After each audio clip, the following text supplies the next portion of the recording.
দুনিয়াতে আল্লাহর নাম রহমান, মায়া দয়া বেশি, মায়া দয়া বেশি গো।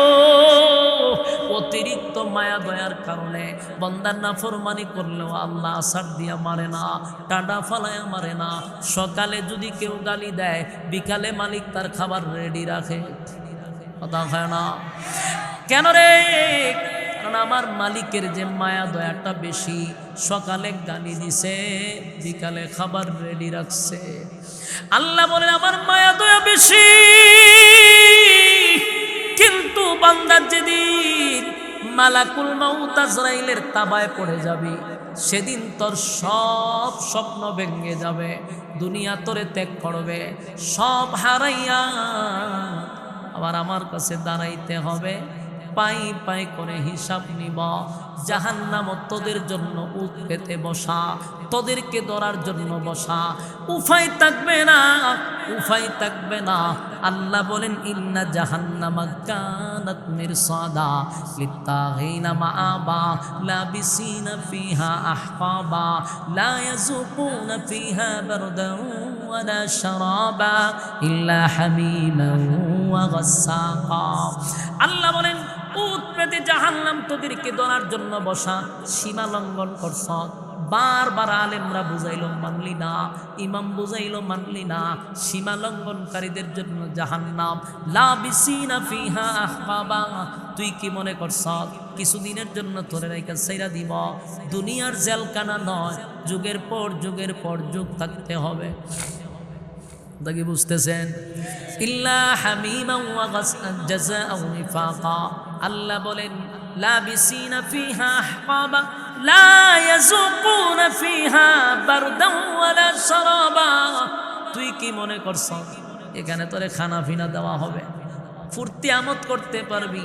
না বন্ধা না, কলিজাটা পর্যন্ত শুকিয়ে যাবে, পানির চিৎকারে হাজার হাজার বছর পর্যন্ত কাঁদতে থাকবে। এরপরও মালিক জবাব দেয় না গো, মালিক জবাব দেয় না, মালিক জবাব দেয় না। ফেরেশতারা বলবে আল্লাহ, নাফরমানটা বারবার চিৎকার দেয়। 1000 বছর পর আল্লাহ হয় কেন চিৎকার দেয়? মালিক পানি পানি বলে কান্দে রে, পানির জন্য আপনার বন্দা কান্দে। আল্লাহ তখন বলে দুনিয়াতে আমি টিউবওয়েলের পানি দিলাম তারে ঠান্ডা বানাইয়া। এই যে শীতের মৌসুম, শীতের মৌসুম, বলুন আমাদের যুক্তিতে ধরে, আমাদের ব্রেইনে ধরে, ঠান্ডার সময় টিউবওয়েলের পানি তো ঠান্ডা হওয়ার কথা, কথা হইনা দি। আমাদের ব্রেইনে ধরে টিউবওয়েলের পানিটা ঠান্ডা হওয়ার কথা, কিন্তু আশ্চর্যের ব্যাপার হলো প্রচণ্ড ঠান্ডার মধ্যে টিউবওয়েলে যত চাপ দেওয়া হয়, পানিটা যেন গরম করে বাহির করা হয়। আল্লাহ কয় আমি গরম পানি দিলাম, মিষ্টি পানির ব্যবস্থা করে দিলাম রে। এত নিয়ামত খাইলি, এত নিয়ামত খাইলি, ঠান্ডার সময় গরম পানি দিলাম। বান্দা একবার চিন্তা করে দেখ, আমাদের ব্রেইনে ধরে গরমের সময় টিউবওয়েলের পানি গরম থাকার কথা, কিন্তু গরমের সময় টিউবওয়েলের পানিটা হয় ঠান্ডা। বান্দা দেখ তোর জন্য কত নিয়ামত রাখছিলাম, এত খাইলি, এত খাইলি, এত নিয়ামত ভোগ করলি, ঠান্ডা পানি খাওয়াইলাম, মিষ্টি পানি পান করাইলাম, একদিন পানিটা পান করে শুকরিয়া আদায় করলি না, একদিন আমি আল্লাহর গোলামি করলি না। এত নিয়ামত দেওয়ার পরেও বান্দা আমার ডাকলি না। শেষ রাত্রে আমি আইসা বন্দাদেরকে ডাকি, আয় বন্দা আয়, ঘুমাইস না, তোর কি লাগবে আমার কাছে জানা, দুনিয়ার মানুষের কাছে খুঁজবি না, কারো কাছে বলবি না, আমি আল্লাহ তোর কাছে আসছি, বল বন্দা কি চাস। কিন্তু বন্দায় জবাব দিব কেমনে? বন্দার তখন খালি ঘুমটা লাগছে, সারা রাত আখাম কুখাম করে বন্দায় আবার ঘুমাইছে ফজরের সময়। আল্লাহ কই নাফরমানরে আমি 60-70 বছর হায়াত দিলাম গো, এত সময় তারে হায়াত দেওয়ার পরেও আমার দেওয়া নিয়ামত খাইল, আমার দেওয়া নিয়ামত ভোগ করল। বন্দারে বারবার সতর্ক করলাম, দুনিয়ার জমিনে তারে বারবার আলেম পাঠাইয়া সতর্ক করলাম, কিন্তু আমি আল্লাহর গোলামি করল না।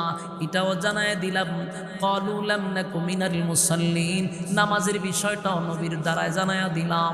এরপর আমি বললাম, আল্লাহ বলেন আমি এটাও জানায়া দিছি, কুল্লু নাফসিন যায়িকাতুল মাউত, প্রত্যেকটা মানুষ দে মরণশীল, প্রত্যেকটা মানুষ দে মৃত্যুর স্বাদ গ্রহণ করবে, সেটাও জানায়া দিছি। তার চোখের সামনের থেকে তার দাদারে নিছি, তার চোখের সামনে থেকে তার বাবারে নিছি, তার আত্মীয় স্বজন নিয়ে গেছি, তার কালো চুল সাদা করে দিছি, তার দাঁতগুলি শক্ত ছিল লড়াচড়া শুরু করাইয়া দিছি, চোখের জ্যোতি কমায়া দিছি, চামড়াগুলি ঢিল করে দিছি। এতগুলা সিমটম পাওয়ার পরেও বন্দা সোজা হইল না, থেরামি করলো, থেরামি করলো, থেরামি করলো। আজকা বুঝি জাহান নামে আইসা চিৎকার দেয় বন্দা পানি খাওয়ার জন্য। ফেরেশতারা সুর, নাফরমানরে পানি দিব না, দুনিয়ায় পানি পান করাইলাম, আমি আল্লাহর নাফরমানি করছে আমার জমিনে হাইটা, আমার নিয়ামত খাইয়া তাকব্বুরি দেখাইয়া চলছে, বুক ফুলাইয়া হাঁটছে, আমার গোলামি করে নাই, শয়তানের ওয়াসওয়াসায় চলছে। আজকে আমার কাছে পানি চায়, ইল্লা হামিমান ওয়া গাসসাকা। আল্লাহ বলেন পানি দে, জনমের স্বাদ মিটায়া দে, পানি চায় তো দে, বন্দারে নাফরমানরে পানি দে, দে নাফরমানরে ভালো করে পানি খাওয়ায়া দে। তখন কি পানি দিবে? ইল্লা হামিমা ওয়া গাসসাকা। এটা এমন একটা পানি, যেই পানিটা আপনি আমার শরীরের রক্ত, আপনি আমার শরীরের পুজ আর বিষাক্ত, এই শরীর থেকে গলে গলে সূর্যের আলোতে এক নাম্বার হলো মাথার মগজ নাই, গলে গলে নিচের দিকে পড়ে, অন্যদিকে জাহান্নামের আগুনে শরীর যে পুরাইব। আপনারা গ্রিল দেখছেন নি, মুরগি যে পোড়ায়, এইভাবে শরীর পুরাইলে কিছু পানি বাহির হয়, রক্ত বাহির হয়, পুজ বাহির হয়, এগুলা জাহান্নামের নিচে গিয়া জমা হবে, আবার জাহান্নামের আগুনে টকবক করে উতরাইতে থাকবে। এমন বিষাক্ত পানি আল্লাহ জাহান্নামীদেরকে দিবে, পান কর। জাহান্নামীরা হাজার হাজার বছরের পানির পিপাসা, পানিটা গরম না ঠান্ডা রে, পানিটা গরম না ঠান্ডা একবারও চিন্তা করলো না, কারণ এত বছরের পানির পিপাসা, ঠান্ডা না গরম একবারও চিন্তা করলো না। তাই পানিটা লইয়া যেই মাত্র বন্দা পান করতে গেল, পান করার সাথে সাথে তার অস্তিত্ব নেই। দুনিয়ার গরমের আগুন না, দুনিয়ার আগুনের গরম না, জাহান্নামের আগুনের গরম।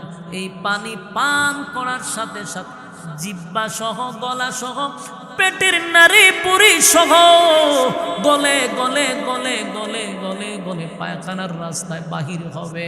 জাহান্নামীর একটা চিৎকার দেয়া হবে, আল্লাহ এ কেমন পানি পান করাইলাম মালিক, এমন পানি আপনার কাছে আমি চাই নাই, আল্লাহ কি এমন পানি পান করাইলা?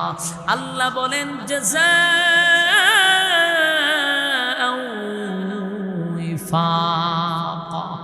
আল্লাহ বলেন এই নাফরমান, এখন বুঝ মজা কেমন লাগে, এখন বুঝ মজা কেমন লাগে রে। আমার দেওয়া নিয়ামত খাইয়া আমার নাফরমানি করলি, আমার দেওয়া নিয়ামত খাইয়া আমার নাফরমানি করলি। আজকে তুই এই জায়গাতে এসে আমার কাছে পানি চাস, বান্দারে জাযাআউ ওয়াফাকা, কেমন লাগে এখন বুঝ। এতক্ষণ তো পাইছিলেন শারীরিক কষ্ট, আল্লাহ যখন বলবে জাযাআউ ওয়াফাকা, তখন মানুষের শুরু হবে মানসিক কষ্ট। তার মানে মালিক আমাদেরকে আরো কাঠা গায়ে লবণ লাগায়া দিল। এক তো কষ্ট আল্লাহ হয়, বুঝো মজা কেমন লাগে। আমার যুবক ভাইয়েরা, প্রশ্ন হলো আল্লাহর কি মায়া দয়া লাগবে না?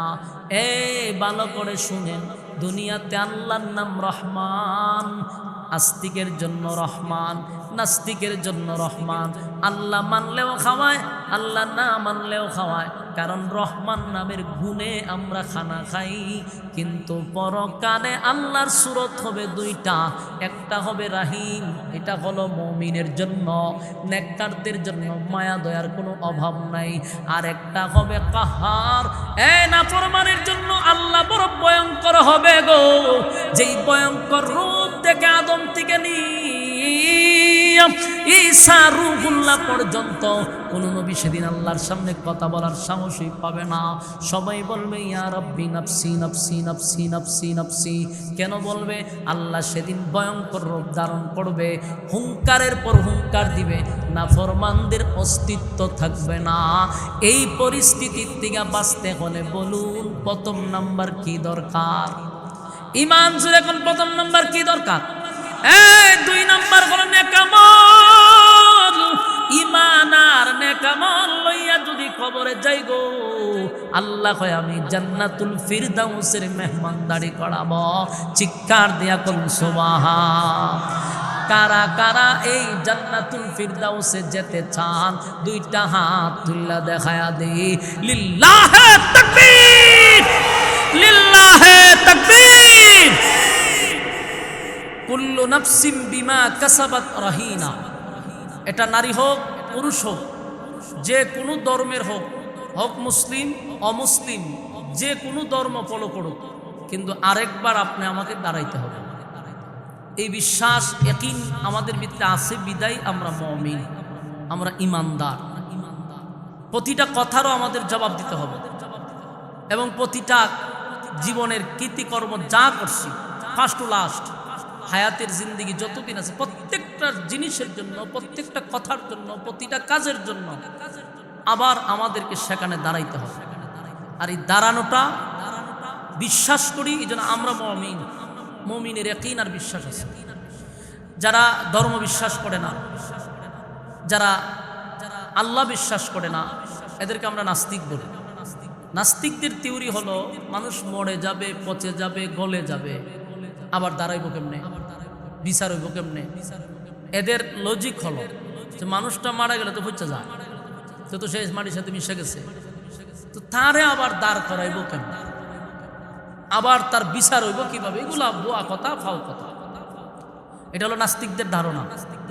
আমাদের প্রশ্নটা হইল, একটা জিনিস মনে করেন আমি বানাইছি, এই গ্লাসটা মনে করেন কোম্পানি বানাইছে, এটা শুরুতে সর্বপ্রথম যখন কোম্পানি বানায় তখন তার কষ্ট হয়েছে বেশি না এখন কষ্ট হয় বেশি? প্রথম মডেলটা তৈরি করছে এটা কষ্ট হয়েছে, কিন্তু এখন যে অহরহর গ্লাস বাড়িছে, এখন যে কোনো ডিজাইনের বাড়ি করতে গিয়ে আর কষ্ট হইব? গ্লাসটা যদি ভেঙেও যায়, সেম গ্লাস বানানো সম্ভব কিনা বিশ্বাস হয় আপনারা? এটা ভেঙে গেলে সেম গ্লাস আরেকটা এরকম বানানো যাবে, কিন্তু আগে বানাইতে কষ্ট হয়েছে না পরে বানাইলে কষ্ট হইব? প্রথম মডেল তৈরি করছে কষ্ট হয়েছে।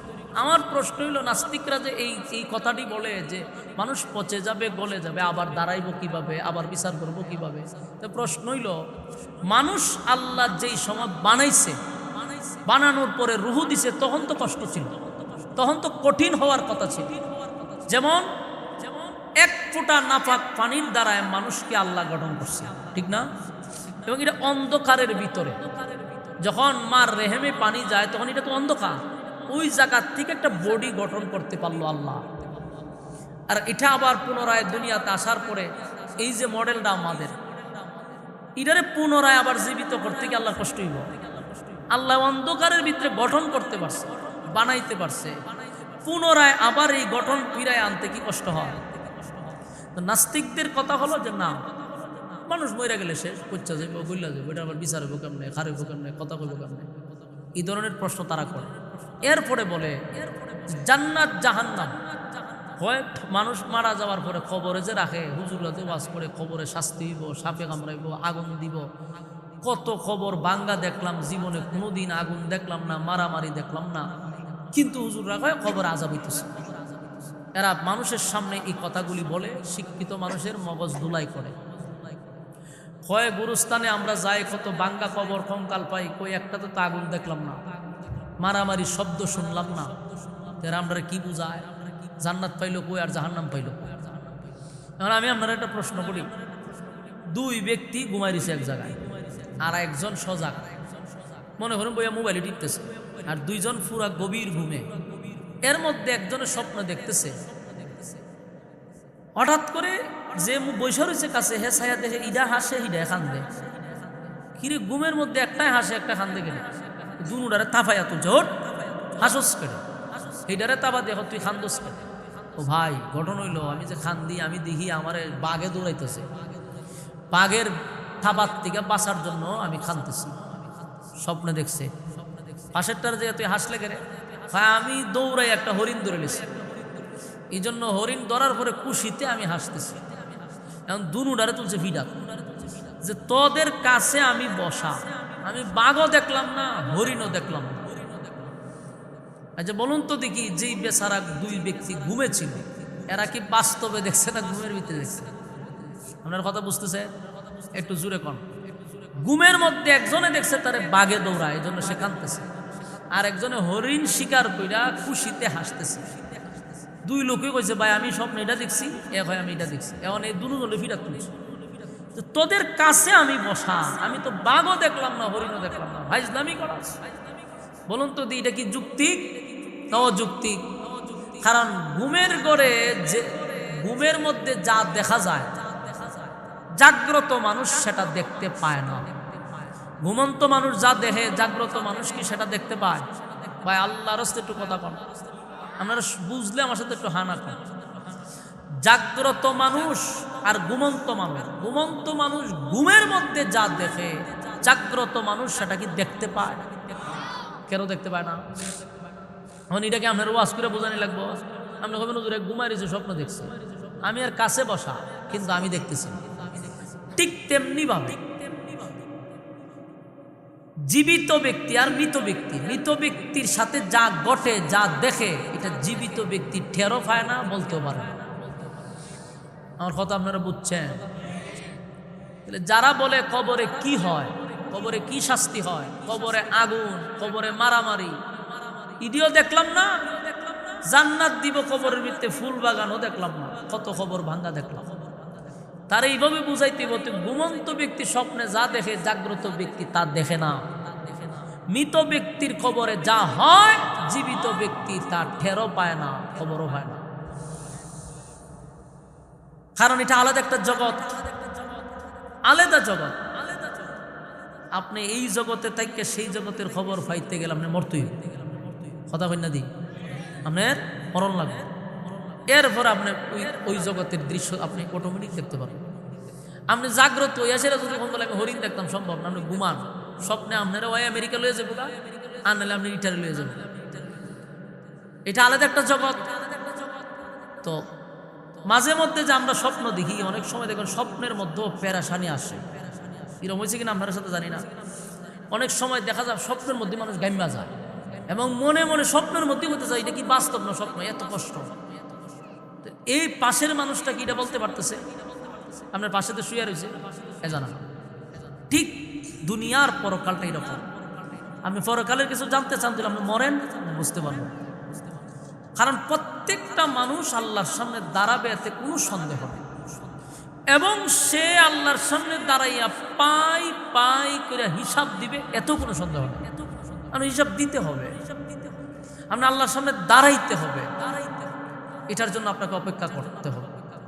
ভাববেন না যে আল্লাহ আপনারা ছাইরা দিবেন, আপনারা আবার দাঁড় করাবেন, এবং আপনার কৃতকর্মের জন্য আপনাকে জবাব দিতেই হবে। এই জন্য আল্লাহ বলেন, কুল্লু নাফসিন বিমা কাসাবাত রাহিনা। প্রত্যেকটা মানুষ আমি আল্লাহর সামনে একদিন দাঁড়াবে, সেই দিনের অপেক্ষা করো। মালিক ইয়াউমিদ্দিন, যেদিন আমি আল্লাহ বিচারক হব, আমি যেদিন বিচারক হব সেদিনের অপেক্ষা করো।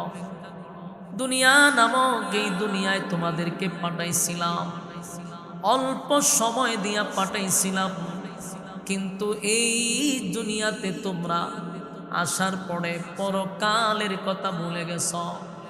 আমার সামনে দাঁড়াইতে হবে সেটাও ভুলে গেছ। বারবার ওয়াজ মাহফিলের মাধ্যমে এমনকি মসজিদের মিম্বরে সব জায়গায় আলেমদের বক্তব্য, তোমাদেরকে পরকালের কথা স্মরণ করায়া দেওয়া।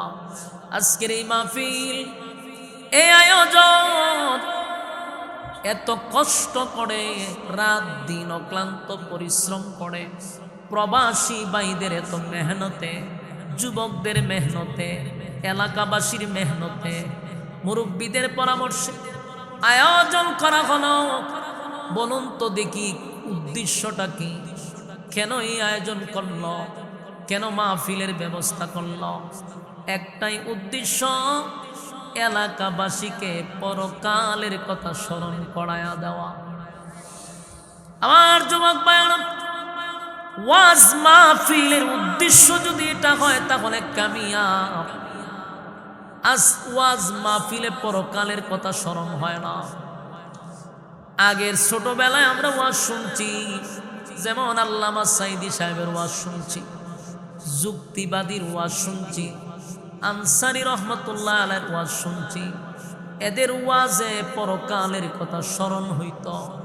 বাস্তব না বাস্তব?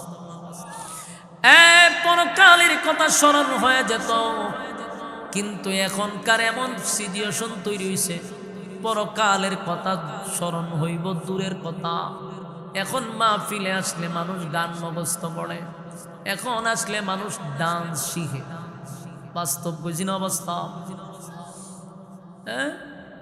আপনারা কি মনোযোগ আছে? আপনারা কি মনোযোগ আসেনি? আপনারা একটু সামনে আসেন, একটু সামনে আসেন। এই বাচ্চাগুলোর এত উঠে দেন, পিছনে যাও, পিছনে যাও। পয়সা পয়সা কথা বলতেছে সব। এইদিকে একটু সামনে আসে, এই মনোযোগ দেন, আল্লাহর রাস্তায় মনোযোগ দেন। একটা কথা আমি মন গড়া বলবো না, একটু সামনে আসেন। পোলাপানগুলারে কথা বলতে দিয়ে মনোযোগ আসেন আপনারা।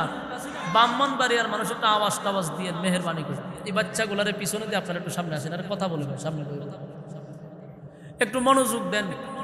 বলুন, ওয়াজ মাহফিল করানোর উদ্দেশ্যই হলো যেন মানুষ পরকালের প্রতি মানুষের মন মানসিকতা আসে, মানুষের যেন ভয়ভীতি সৃষ্টি হয়। কিন্তু এখনকার যে সিস্টেম শুরু হয়েছে, যে মানুষ এখন আসলে গান শিখা শুরু করে মাহফিল। আলহামদুলিল্লাহ, এই সাইডটা তো আল্লাহর রহমতে আপনারা ভালোই আছেন, কারণ ব্রাহ্মণবাড়িয়ার একটা আলাদা একটা প্রভাব আছে। কিন্তু যেমন ভালো এমন খারাপও আছে, যেমন আল্লাহওয়ালা লোকও আছে, এমন ভণ্ডামিও ব্রাহ্মণবাড়িয়া কম না। বাস্তব না বাস্তব? শীর্ষস্থানীয় ভণ্ডদের বাড়ি ব্রাহ্মণবাড়িয়া, কথা ঠিক নেই। আবার ব্রাহ্মণবাড়িয়াতে সবচেয়ে বড় আল্লাহওয়ালাও আছে, ছিল, এখনো আছে। এই জন্য যেখানে মুসা সেখানে ফেরাও, কথা বুঝতেছেন? যেখানে খারাপটা থাকে এখানে ভালোটা থাকে, ভালোটা খারাপের সাথে মোকাবেলা করে। ওয়াজ মাহফিল মূলত আলোচনায় আমি মনে করি যেগুলোই করা, মানুষ যেন পরকালের প্রতি ধাবিত হয়। এই জন্য আল্লাহ পিছনের কথা আমাদেরকে স্মরণ করাই দিতেছে। আপনারা যদি মনোযোগ দেন, আবার গোতাগুতি শুরু করছো না? মোবাইলগুলো সরান। আল্লাহ রাব্বুল আলামিন আমাদেরকে পরকালের কথাগুলি স্মরণ করায়া দিচ্ছে, স্মরণ করায় আমাদেরকে বুঝাইতে চাচ্ছে যে এটা চিরস্থায়ী না, এটা ক্ষণস্থায়ী। তোমাদের সামনে চিরস্থায়ী একটা জীবন আছে, যেটা তোমাদের ভোলা উচিত না, ভুলে যাওয়াটাও উচিত না।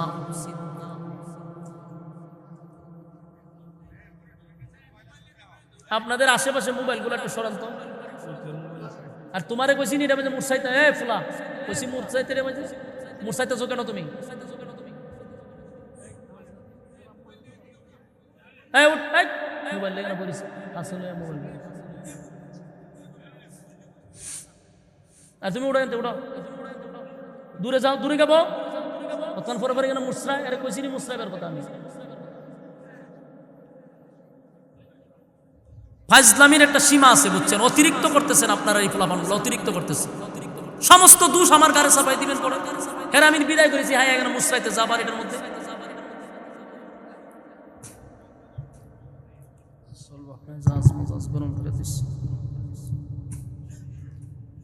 কথাগুলি একটু মনোযোগ দিয়ে শুনেন ভাই। আমার তো এখানে কোনো কথা বলার আউটলুকে কথা বলার দরকার ছিল না, কেন ডিস্টার্বটা করতেছেন?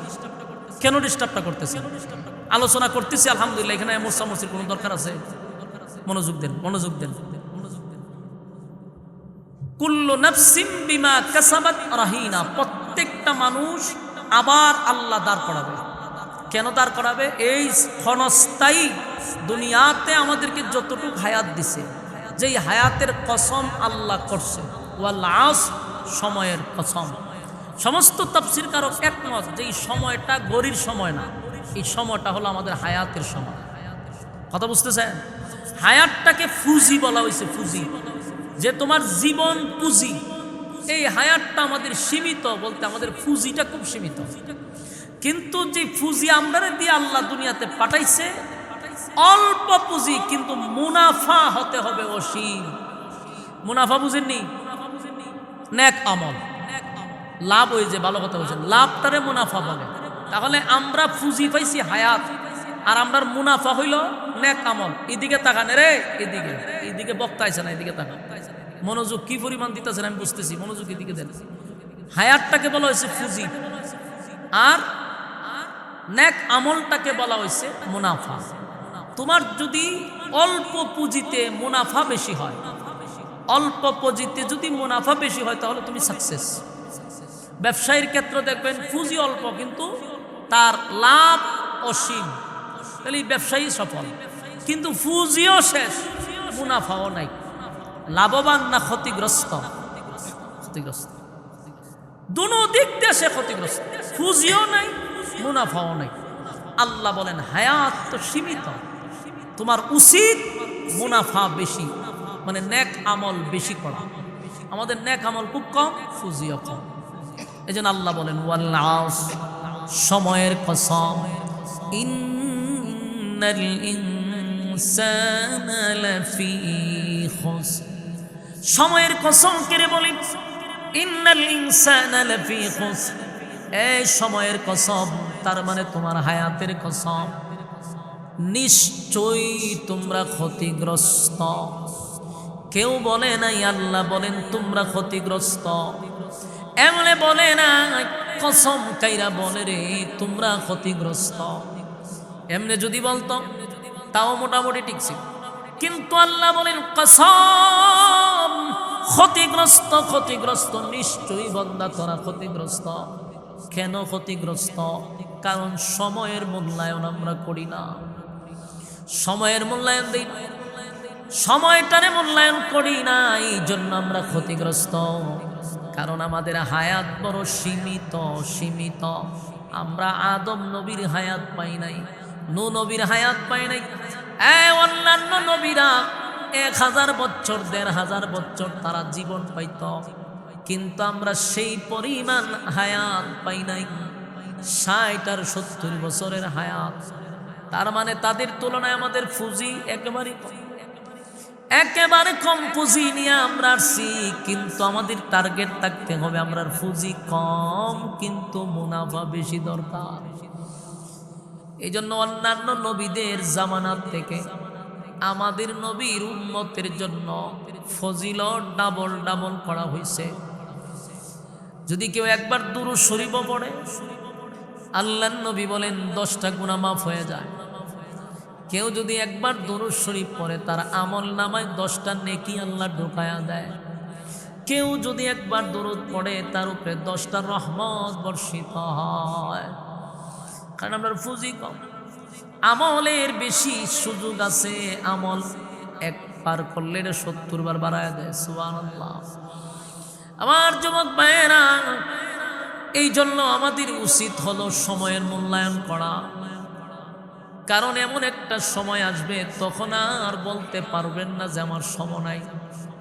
এখন তো ইমাম সাহেব যদি বলে আসেন না নামাজে যাই, উত্তর দেন হুজুর আমার সময় নাই।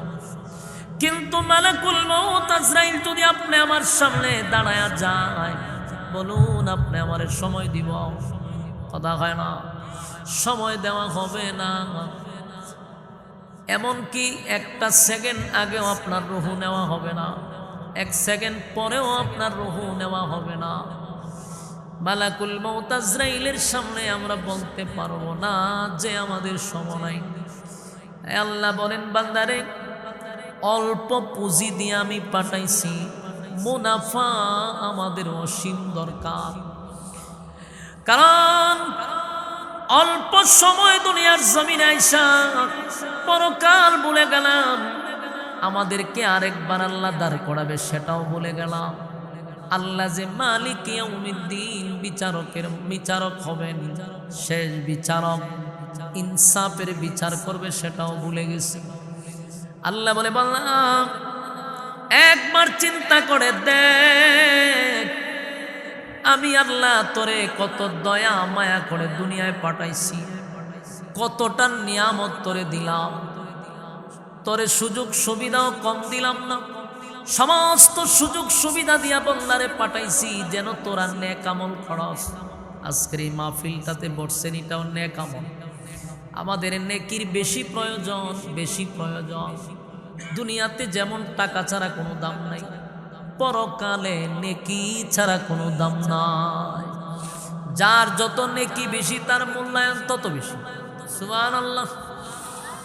এই যে মাহফিল আপনারা বসছেন, রাস্তাঘাটে কিন্তু আরো কিছু লোক আছে যারা অনর্থক সময় নষ্ট করতেছে। আরো কিছু লোক আছে ঘরে বসে আছে, কেউ আড্ডাতে আছে, কেউ গল্পতে আছে। কিন্তু এদের মাঝখান থেকে মালিক আপনি আমারে পছন্দ করে ভালোবেসে এখানে বসায় রাখছি। সুবহানাল্লাহ। এটা লক্ষণ কিন্তু ভালো, এটা লক্ষণ ভালো। কারণ আল্লাহর নবী বলেন, আল্লাহ যারে ভালোবাসে, আল্লাহ যার কল্যাণ চায়, তারে দিয়ে আল্লাহ দ্বীনের কাজ করায়। আপনার এলাকাতে সুবহানাল্লাহ আছে? কথাটার গুরুত্ব বুঝেন নাই? আল্লাহ যার কল্যাণ চায়, তারে দিয়ে আল্লাহ দ্বীনের কাজ করায়। সাধারণ কথা না। আল্লাহ যদি আপনার কল্যাণ না চাইতো, তাহলে প্যান্ডেলের ভিতরে আপনাকে বসায় রাখতো না। প্যান্ডেলের ভিতরে অনেকে বসছে আবার উঠছেও, এরপর আপনারা বসায় রাখছে। তার মানে আল্লাহ আপনার কল্যাণ চায়, তাই নেক কাজে আপনারে বসায় রাখছে। বান্দার যখন ভালো চায়, মালিক তারে দিয়া নেক কাজ করায়। সুবহানাল্লাহ।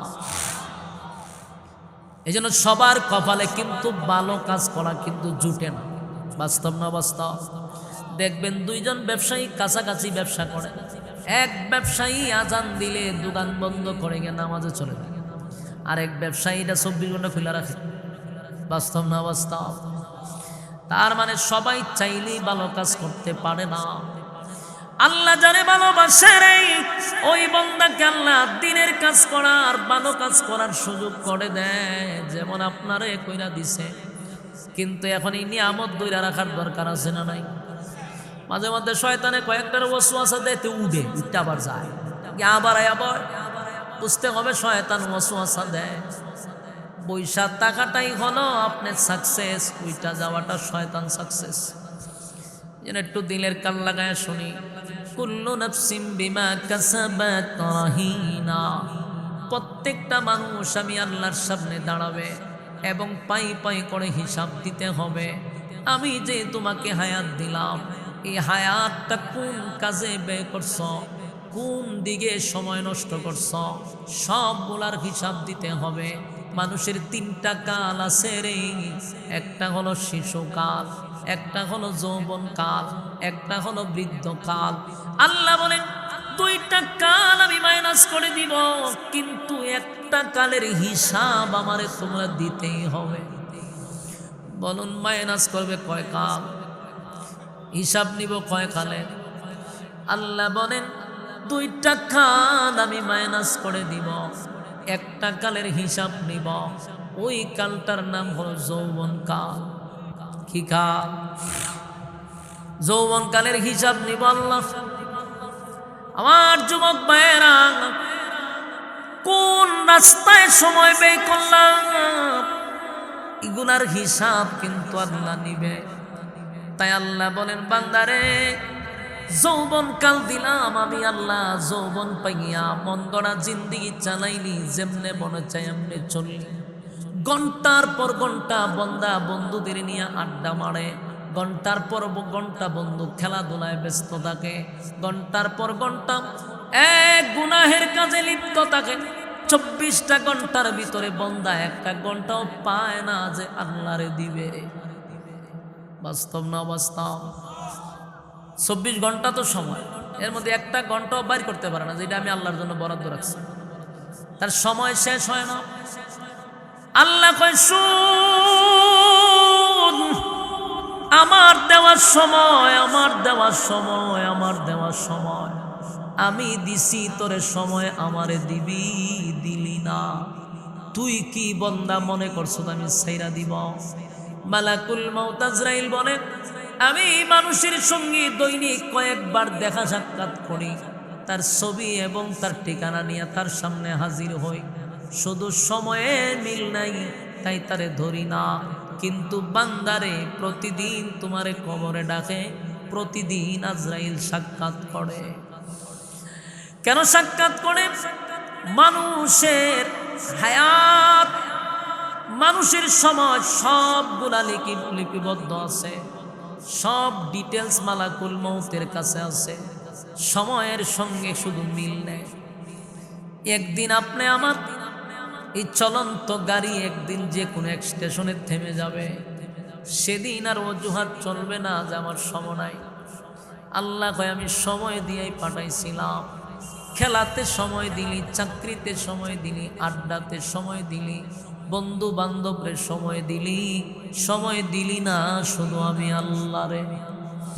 আমার যুবক ভাইরা, এই তাই আমাদের শেষ স্টেশনে যাওয়ার আগে নিজেরে শুধরানোর দরকার আছে না নাই? স্টেশনে যাওয়ার আগে নিজেরে পরিবর্তন করা দরকার। আল্লাহর প্রতি যদি বন্দার ভালোবাসার মহব্বত থাকে, ওই বন্দা কোনোদিন মরণকে ভয় পায় না। কেন পায় না? তার মনের মধ্যে যে আমি আল্লাহর সঙ্গে সাক্ষাৎ করব, আল্লাহর দিদারের জন্য পাগল থাকে। যারা গুনাহ করে বেশি, যারা নাফরমানি করে বেশি, তারা মরতে চায় না। কথা বুঝেন? যারা দেখবেন গুনাহগার বেশি, অতিরিক্ত আমরা গুনাহ করি, যেন আমরা মরতে চাই না, আমরা বাঁচতে চাই, কারণ আমরা জানি মরলে সাইজ করে নি। এই জন্য মানুষ মরতে চায় না। রে সাহাবীরা কেন মরতে চাইতো? তারা শাহাদাত বরণ করতে চাইতো, তারা যুদ্ধের ময়দানে যাইতো। এমনকি ছোট ছোট বাচ্চারাও বলতো, ওগো আল্লাহর পয়গম্বর আমারে যুদ্ধের ময়দানে নিয়ে যান। যাদের যুদ্ধের বয়স হয় নাই তারাও নবীর কাছে বলতো, পয়গম্বর আমাদেরকে যুদ্ধের ময়দানে নিয়ে যান। কারণ তারাও জানতো শাহাদাত বরণ করলে আল্লাহর তরি জান্নাতের আর কোনো সমস্যা নাই, আমরা আল্লাহর মেহমান হতে পারবো। এই জন্য সাহাবায়ে কেরামরা জীবন দিতে প্রস্তুত ছিল। রে জীবন দিতে প্রস্তুত ছিল, কারণ তারা গুনাহ করত কম, আল্লাহর দিদারের অপেক্ষা করত। আজকে মানুষ মরতে চায় না, তার কারণ হলো নাফরমানি। মরতে চায় না। মুসলমান যেদিন মরণকে ভয় পাওয়া শুরু করছে, সেদিন মুসলমানের উপরে রাজত্ব করে বেঈমানরা। আর যেই সময় মুসলমানরা মরণকে ভয় পাইত না, সমস্ত বেঈমানরা মুসলমানের তর্জন গর্জনে কাঁপতে থাকত। মুসলমান মরণ ভয় পায়। খালিদ বিন ওয়ালিদ একজন সাহাবী, আবু উবাইদা ইবনুল জাররাহ রাদিয়াল্লাহু তাআলা আনহু চলে গেছেন যুদ্ধের ময়দানে। সব সময় খালিদ বিন ওয়ালিদ থাকেন সেনাপতি, কিন্তু এই যুদ্ধে আবু উবাইদা ইবনুল জাররাহকে আল্লাহর নবী বানাইছেন সেনাপতি। এবার সাহাবায়ে কেরামরা 300 সাড়ে 300 সাহাবী লইয়া গেলেন যুদ্ধ করার জন্য। মরুভূমির মধ্যে নামাজের টাইম হয়ে গেছে, তাই সাহাবীদেরকে লইয়া নামাজের কাতারবন্দি হইয়া নামাজ শুরু করছে। নামাজ শুরু করে দিল আবু উবাইদা ইবনুল জাররাহ, উনি ইমাম সাহেব, আর সমস্ত সাহাবীরা মুসল্লি হইয়া নামাজ শুরু করে দেওয়ার পরে সালাম ফিরাইয়া দেখে চতুর্দিকে শত্রুরা ঘেরাও করছে। তাদের হাতে অস্ত্র, 1-2 না 60,000। বলুন কয় হাজার? সাহাবীরা কয়জন? 300 অথবা 1000, 1000 না এরকম হবে। সাহাবীরা এত সর্বোচ্চ 1000, আর এরা 60,000। বলুন কয় হাজার? তাও সবার হাতে অস্ত্র আছে। আবু উবাইদা ইবনুল জাররাহ সালাম ফিরাইয়া দেখে চতুর্দিকে দুশমনরা সাহাবায়ে কেরামদেরকে ঘেরাও করছে। বুঝতে পারছে শয়তান চতুর্দিকে ঘেরাও করে রাখছে। এর মধ্যে শুধু ঘেরাও করছে এমনটা না, তারা সাহাবায়ে কেরামদেরকে ঘেরাও করে টিটকারি মস্কারি শুরু করছে। আর বলে শুনো,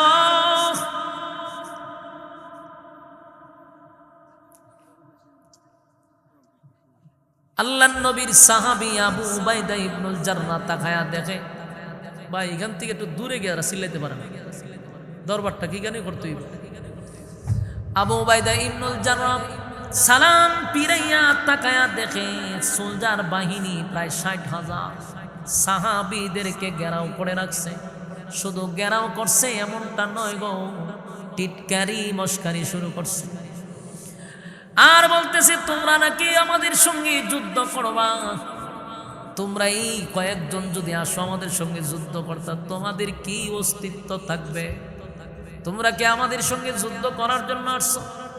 টিটকারি মস্কারি যখন শুরু করে দিল, আবু উবাইদা ইবনুল জাররাহ সালাম পিরাইয়া দেখলো তারা 60,000 আর টিটকারি মস্কারি শুরু করছে। উনি সালাম পিরাইয়া ওনার সাথীদের মধ্যে ডাক দিয়া বলল, তোমরা কে পারবা একজন ওইটাই 60,000 একটা দৌড়ানি দিতা? সুবহানাল্লাহ। আছেন আপনারা? আপনার মনোযোগ গেছে গাই কেন? দরবার তো একটা ফাঁকাইছে কেন? মাহফিলটারে ধ্বংস করার লেগে। এইদিকে তাকান, পিছে তো চাইয়েন না, শয়তান সব দ্বারও সোয়ার হয়েছে। আপনার এদিকে তাকান, এদিকে তাকান, মনোযোগ দেন, খুব বুঝার চেষ্টা করেন যে মরণ রে সাহাবীরা ভয় পাইতই, এই জন্য ইসলামের বিজয় তাদের হাতে আসছে। সুবহানাল্লাহ। চিন্তা করেন 60,000 খার রয়েছে অস্ট্রেলিয়া, আর আবু উবাইদা ইবনুল জাররাহ কয় কে পারবা এই 60,000 দৌড়াইতা?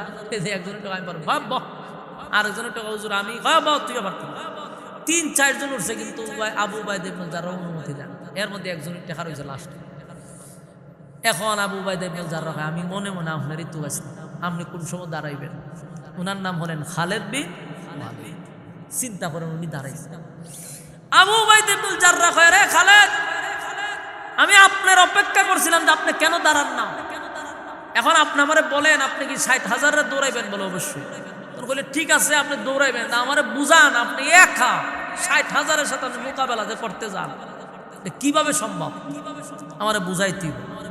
আপনি দৌড় দিবেন, 60,000-এর ভিতরে ঢুকলে ওনার অস্তিত্ব থাকবো, কিন্তু উনি কয় আমি দৌড়াবো। তো জিজ্ঞাসা আপনি কিসের ভিত্তিতে, কিসের তো পাওয়ার আপনার আমারে বলেন? খালেদ বিন ওয়ালিদ কি উত্তর দিছে জানেন? ভাই আল্লাহর রাসূল বলছে যারা মুমিন, যারা ইমানদার তারা জিন্দা। আপনারা একটু সুবহানাল্লাহ জুড়ে বলে আমার ভালো লাগতো। যারা ইমানদার, যারা মুমিন তারা কি? জিন্দা। আর যারা বেঈমান তারা মুর্দা। বলুন, যারা বেঈমান তারা মুর্দা। এটা আমার আল্লাহর রাসূল বলছে। তো খালেদ বিন ওয়ালিদ বলেন, আমার প্রশ্ন হলো নবী বলছে আমি ইমানদার, আমি জিন্দা, আর এরা বেঈমান মুর্দা। তো মুর্দা যদি 60 লক্ষ হয়, আমি তো একা জিন্দা, অসুবিধা কি? সুবহানাল্লাহ। ওনার পাওয়ার কোন দিকে দেখছেন? এই কথা বইলা উনি তরবারিটা লইয়া একটা দৌড় মারছে 60,000-এর ভিতরে। 60,000 সোলজার অস্ত্র। খালেদ বিন ওয়ালিদ 60,000-এর ভিতরে দৌড় মারছে। দৌড় মারতেই এই 60,000-এর এই দৌড় দিকা এরার মধ্যে টুসা টুসি লাডা লাডি শুরু হয়ে গেছে। এরাও বয়ে উঠতে দৌড় মারছে। হঠাৎ করে একটা অতর্কিত ভাবে দৌড় দিলে মানুষ ভয় পায়, ভয়েই অনেকগুলা জায়গা ফিরে গেছে। এই 60,000-এর ভিতরে ঢুকে উনি ওই মাজাত গিয়ে বেরিয়ে গেছে। এর ভিতরে কয়েকশো জাগাত শেষ একজন ব্যক্তির মাধ্যমে, আর বাকি ওনার দৌড় দিকা এরাও দৌড় শুরু করছে। কিন্তু সাহাবায়ে কেরামদের মরণের ভয় থাকলে দৌড় দিতে পারত? কথা কই না? দিই দৌড় দিল না, এখন মরণের ভয় থাকবে। সাহাবায়ে কেরাম তো মরতে চায়। সুবহানাল্লাহ। আর এরা জানে মরলে মালিকের সাথে সাক্ষাৎ হয়ে যাবে। আর আমরা চিন্তা করি মরলে পর আগে ফিডাইতে অস্তিত্ব থাকবে না, এই জন্য আমরা মরণে ভয় পাই। আমরাও যদি এরকম আল্লাহর সাথে সুসম্পর্ক করতে পারতাম, আল্লাহর সাথে আমাদের ঘনিষ্ঠতা থাকতো, তাহলে আমরা হইতাম আল্লাহ আপনার দিদার দেখতে চাই, দুনিয়া থাকতে চাই না। কিন্তু আমরা দুনিয়া থাকতে চাই কেন? ভয় ভিতরে যে আমরা সাইজ করবো, আখাম কুখাম, দিনের খাম রাত্রের খাম করে PhD করে তো রাখছি আমরা, এই জন্য আমরা ভয় পাই। সাহাবায়ে কেরামরা তারা তারা যুদ্ধে যাওয়ার জন্য জীবন দেওয়ার জন্য প্রস্তুত ছিল। এমনকি সাহাবায়ে কেরাম বলতো, একবার নয়, আমার মালিক যদি 100 বার আমার জীবিত করত, 100 বার আল্লাহর রাস্তায় আমি শহীদ হয়ে যেতাম। মরণ চায়, মরতে চায়, আর আমরা মরণে ডরাই, ঠিক নেই? আল্লাহ রাব্বুল আলামিন বলেন, বান্দারে মরতে তোমাকে হবে, মরণ থেকে পালানোর কোনো সুযোগ নাই। তবে মরতে যদি হয় আমরা বাঘের মতো মরব, বাঘের মতো বাঁচব। যেমন সাহসিকতা বাঘ দেখায়, ঠিক মুমিনের সাহস আর বিশ্বাস ইয়াকিন থাকতে হবে বাঘের তাফার মতো, ঠিক কিনা? শিয়ালের মতো বাচ্চা কি? এই জন্য আমাদের ঈমান আকীদা যদি শক্ত থাকে তাহলে আমরা আল্লাহর দিদারে অপেক্ষা করতাম। সুবহানাল্লাহ। আমরা মরব, এতে কোনো সন্দেহ নাই। মরতে হবে, মরতে হবে, এতে কোনো সন্দেহ নাই। এখানে যতগুলা মানুষ বসছেন, কেউ যদি ইসলাম বিশ্বাসও না করে তারপরে একটা জিনিস বিশ্বাস করে যে মরতেইব, মরতে হবে, কথাটা মানুষ বিশ্বাস করে কেন জানো? আমার চোখের সামনে দাদা মরে গেছে, আমার চোখের সামনে বাবা মরে গেছে, আমার চোখের সামনে মা মরে গেল, আমার চোখের সামনে কালো চুলগুলো আমার সাদা হয়ে গেল, চোখের জ্যোতি কমে গেল, চামড়া ঢিল হয়ে গেল, শরীরটাও দুর্বল হয়ে গেল। একের পর এক সিগনাল, এর দ্বারা বোঝা যায় পৃথিবীতে আমি থাকবো না, চলে যেতে হবে, চলে যেতে হবে। আল্লাহ বলেন, বন্ধু আপনি জানায়া দেন, তারা যদি ঈমান আনে এবং নেক আমল করে, ইন্নাল্লাযীনা আমানু ওয়া আমিলুস সালিহাতি কানাত লাহুম জান্নাতুল ফিরদাউসি নুজুলা। নিশ্চয় যারা ঈমান আনবে এবং নেক আমল করবে, আমি আল্লাহ তাদেরকে জান্নাতুল ফিরদাউসের মেহমান বানায়া দিব। আমার যুবক ভাইরা, আল্লাহ বলে, বললেন শোন, আমি আল্লাহ তোরে জান্নাতের মেহমান বানাবো। শর্ত হলো তোর ভিতরে ঈমান থাকতে হবে। ঈমান বিক্রি করবি না, ঈমানটারে ধ্বংস করবি না। ঈমানের বড় মূল্য, বড় মূল্য। ঈমান যদি জাররা পরিমাণ লইয়াও কবরে যান, শাস্তির পর শাস্তি, যুগের পর যুগ পাওয়ার পরেও একটা সময় আল্লাহ উঠাইয়া জান্নাত দিবে। কিন্তু ঈমান হারা যদি হয়ে যায় তাহলে কিন্তু দুনিয়াও হারাইব, পরকালও হারাবো, উপায় থাকবে না, উপায় থাকবে না। আল্লাহ বলেন, ইল্লাল্লাযীনা আমানু ওয়া আমিলুস সালিহাত, ঈমান এবং নেক আমল লইয়া কবরে আসো, তাহলে আমি আল্লাহ তোমাদেরকে জান্নাতুল ফিরদাউস দান করব। যুবক ভাইরা, ঈমান আর আমল লইয়া যাইতে হবে। ঈমান আছে কিন্তু নেক আমল নাই, 4 পয়সার কোনো দাম নাই। ঈমানটা হলো অ্যাকাউন্ট, আর মুনাফা হইল নেক আমল। ঈমান আনার পরে এগুলা ঢুকাইবেন কোথায়? ঈমানের ভিতরে ঢুকাইতে। নেক আমল ঈমান থাকলে ঢুকতো, কথা কয় না? এই জন্য প্রথম হলো ঈমান, এরপরে হলো নেক আমল। এই যে মজলিসে বসছেন, এখানেও নেক আমলের মজলিসে বসছেন। প্রতিটা কথা যদি দিলের কান লাগায়া শুনেন, প্রতিটা আয়াতের অক্ষরে অক্ষরে 10টা করে নেকি আপনার আমল নামায় ঢুকায়া দিছে। আমার যুবক ভাইরা, মালিক আমাদেরকে সতর্ক করে গো, মালিক আমাদেরকে সতর্ক করে, বান্দা এখনো ভালো আছে, আয় বান্দা ফিরে আয়। কিন্তু বান্দা তো ফিরে আসে না। গভীর রাত্রে পর্যন্ত আল্লাহ 7 আসমানে লাইমা ডাকে, বান্দা কার কি দরকার আমার কাছে চা, আমি দেনেওয়ালা, আমার কাছে চা, আমি তোরে দিতে প্রস্তুত। কিন্তু বান্দা আল্লাহরে ডাকে না। আল্লাহ বলেন, আমি বান্দার মুখের দিকে তাকায়া থাকি, বান্দা কখন আমারে আল্লাহ বলে ডাক দেয়। কিন্তু বছরের পর বছর যায়, বান্দা আমারে ডাক দেয় না। কিন্তু বান্দা জানে না আমি বানাইছিলাম তারে ইবাদতের জন্য, বানাইছিলাম আমার গোলামির জন্য। গোলামি করলি না, মন গড়া জিন্দেগি চালাইলি। এবার আয় বান্দা, আয় আমি তোরে ছেড়েও দিব না। আল্লাহ বলেন বান্দারে আমি তোরে ছেড়ে দিব না। কুল্লু নাফসিম বিমা কাসাবাত রাহিনা, প্রত্যেকটা মানুষ আমার সামনে আবার দাঁড়াবে, আবার আমার সামনে হিসাব দিবে, পাই পাই করে হিসাব নিব। হিসাবে যদি গরমিল হয়, ইন্না জাহান্নামা কানাত মিরসাদা, নিশ্চয়ই তোমাদের জন্য জাহান্নাম উৎপেতে বসা, লিত্তাগিনা মাআবা, আর এখানে স্থান হবে সীমা লঙ্ঘনকারীদের। যারা সীমা লঙ্ঘন করছে, যারা দুনিয়াতে আমি আল্লাহর হুকুম মানে নাই, নবীর তরিকায় জীবন যাপন করে নাই, আলেমদের কথাও শুনে নাই, ইমামদের নসিহত শুনে নাই, আমি যতই তারে বুঝাই কিন্তু সে বুঝে না। তার দুনিয়ার রঙ্গ তামাশায় তারে এমন ভাবে বশ করছে, পরকালের কোনো চিন্তা নাই, নামাজ দূরের কথা, রোজা দূরের কথা, কোরআনের হুকুম আহকাম মানতে রাজি না, মন গড়া একদরফা চলতেছে। আল্লাহ কয় এই জন্য দুনিয়াতে পাঠাই নাই, ওয়ামা খালাকতুল জিন্না ওয়াল ইনসা ইল্লা লিয়াবুদুন, পাঠাই ইসলাম গোলামির জন্য, ইবাদতের জন্য। ইবাদত যদি না করো আমি আল্লাহ ছেড়ে দিব না, আমি আল্লাহ ছেড়ে দিব না, ছেড়ে দিব না। বান্দারে আমি আল্লাহ তোরে মহব্বত কইরা ভালোবাসা বানাইছিলাম জাহান্নামের আগুনে পোড়ানোর জন্য না, আমি তোরে মহব্বত কইরা বানাইছি, সৃষ্টির শ্রেষ্ঠ উপাধি দিয়া বানাইছি, নিজের কুদরতি হাত দিয়া তোরে বানাইছি, সময় লাগাইয়া তোরে বানাইছি, তুই আমার গোলামি করবি। সমস্ত সৃষ্টি জগৎকে বইলা দিছি আমার বন্দার গোলামি করার জন্য, বন্দা গোলামি করবে আমি আল্লাহ। আমার যুবক ভাইরা, এরপরও বন্দা বুঝলি না, নবী রাসূল পাঠাইলাম, লক্ষাধিক নবী রাসূল পাঠাইয়া বারবার বারবার বন্দা করে সতর্ক করলাম। নবী রাসূল চলে গেল, আলেমদেরকে দিয়া সতর্ক করলাম, ওয়াজ মাহফিলের মাধ্যমে উলামায়ে কেরাম জান্নাত জাহান্নামের বয়ান করলো, তোরে এতগুলা বোঝানো হইল, জাহান্নাম জান্নাতের বয়ান করলো, বুঝলি না। প্রতি জুমায় মিম্বরে বসে ইমাম সাহেব তোদেরকে জান্নাত জাহান্নামের বয়ান শুনাইল, বুঝলি না।